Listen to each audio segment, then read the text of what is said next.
بسم اللہ الرحمن الرحیم۔ میری دوستوں سے گزارش ہے کہ ویڈیو کو لائک کریں، شیئر کریں اور چینل کو سبسکرائب کر دیں، ساتھ میں بیل آئیکن کا بٹن بھی دبا دیں تاکہ نئے آنے والی ویڈیوز آپ تک پہنچتی رہیں۔ زبیدہ محمد آ گیا۔ زبیدہ کی حالت اس بھٹکے ہوئے مسافر کی سی تھی جس کسی نے بے ہوشی کی حالت میں تپتے ہوئے صحرا سے اٹھا کر نخلستان میں پہنچا دیا ہو، جو ایک گھونٹ پانی پر ترسنے کے بعد دریا میں غوطے لگا رہا ہو۔ جذبات کی شدت سے زبیدہ ایک ثانیہ کے لیے بے حرکت بیٹھی رہی۔ خادمہ نے مشعل جلا کر رکھ دی اور کہا، زبیدہ اٹھو، ان کے ساتھ چند مہمان ہیں۔ اتنی دیر میں زبیدہ اپنے حواس پر قابو پا چکی تھی۔ وہ کہا ہے؟ اس نے لرزتی ہوئی آواز میں سوال کیا۔ وہ استبل میں گورے باندھ رہے ہیں۔ دو لڑکیاں سین میں کھڑی ہیں۔ زبیدہ نے باہر نکل کر چاند کی روشنی میں زہرا اور ناہید کی طرف دیکھا اور کہا، آپ یہاں کیوں کھڑی ہیں؟ اندر آئیے۔ میں ابھی خواب دیکھ رہی تھی کہ آپ ناہید اور زہرا ہیں نا؟ ناہید جواب دیے بغیر آگے بڑھ کر زبیدہ سے لپٹ گئی اور زہرا کی آنکھوں میں ضبط کی کوشش کے باوجود آنسو امنڈ آئے۔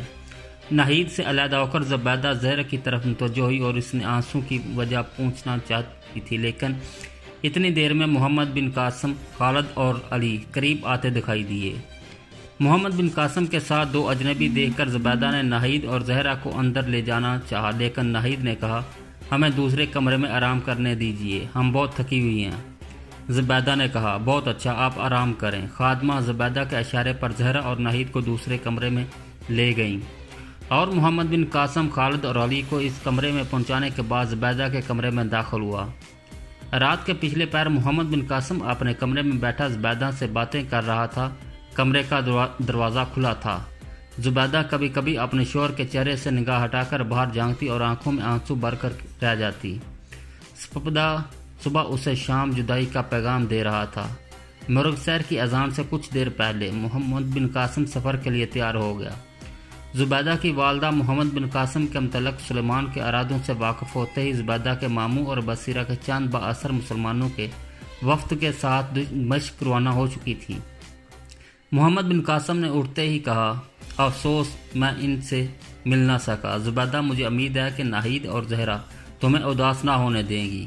ابھی چند دن کی کوشش کرنا کہ ان کی آمد کا کسی کو پتہ نہ چلے۔ زبیدہ ہم کر ہچکیوں کو ضبط کر رہی تھی، لیکن اس کی نگاہیں کہہ رہی تھی کہ آپ سچ مچ جا رہے ہیں۔ محمد بن قاسم نے کہا، زبیدہ خدا حافظ۔ زبیدہ نے متجی ہو کر کہا، آپ اب مجھے اجازت دیں تو میں آپ کو استبل تک چھوڑاؤں؟ اس نے جواب دیا، نہیں، تم یہیں ٹھہرو اور میری طرف اس طرح نہ دیکھو۔ زبیدہ کی نگاہوں کے سامنے آنسو کے پردے حائل ہو رہے تھے۔ اس نے آنکھیں بند کرتے ہوئے کہا، جان کے محمد بن قاسم ایک لحاظ کے لیے پانی کے ایک دو قطروں کی طرح دیکھتا رہا جن میں محبت اور تائید کے ہزاروں دریا بند تھے۔ اس نے رومال نکال کر زبیدہ کے آنسو کو پونچھنے کے لیے ہاتھ بڑھایا، لیکن اس نے پھر کہا، جائیے۔ محمد بن قاسم نے دو قدم آگے کی طرف اٹھائے اور ایک بار مڑ کر دیکھا اور لمبے لمبے قدم اٹھاتا ہوا باہر نکل گیا۔ استبل کے سامنے اسے خالد اور علی دکھائی دیے۔ اس نے پوچھا، خالد تم ابھی تک سوئے نہیں؟ اس نے جواب دیا، ہم میں سے کوئی بھی نہیں سویا۔ محمد بن قاسم نے کہا، جاؤ آرام کرو، لیکن میں آپ کے ساتھ چلنا چاہتا ہوں۔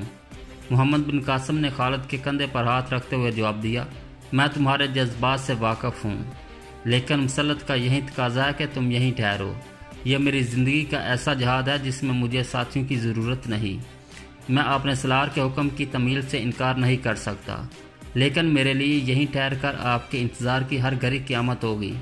محمد بن قاسم نے جواب دیا، یہ تمہارے سپاسالار کا حکم نہیں، تمہارے دوست کی خواہش ہے۔ ان حالات میں تمہارے لیے میرا ساتھ دینا ٹھیک نہیں، تم بعد میں آ سکتے ہو۔ خالد نے مایوس ہو کر علی کی طرف دیکھا اور وہ استبل سے گورا نکال لایا۔ محمد بن قاسم نے گورے پر سوار ہو کر مسافے کے لیے ہاتھ بڑھایا۔ خالد نے جذبات سے مغلوب ہو کر اس کا ہاتھ اپنے ہونٹوں سے لگا لیا۔ میرے دوست، میرے بھائی، میرے آقا، خدا حافظ۔ خالد کے آنسو محمد بن قاسم کے ہاتھ پر گر پڑے۔ وہ ہاتھ چھڑا کر علی کی طرف متوجہ ہوا۔ علی اس کا ہاتھ مضبوطی کے ساتھ اپنے ہاتھوں میں تھما کر کانپتی ہوئی آواز میں خدا حافظ کہہ کر سسکیاں لینے لگا۔ دروازے سے باہر نکلتے ہی محمد بن قاسم نے پیچھے مڑ کر دیکھا۔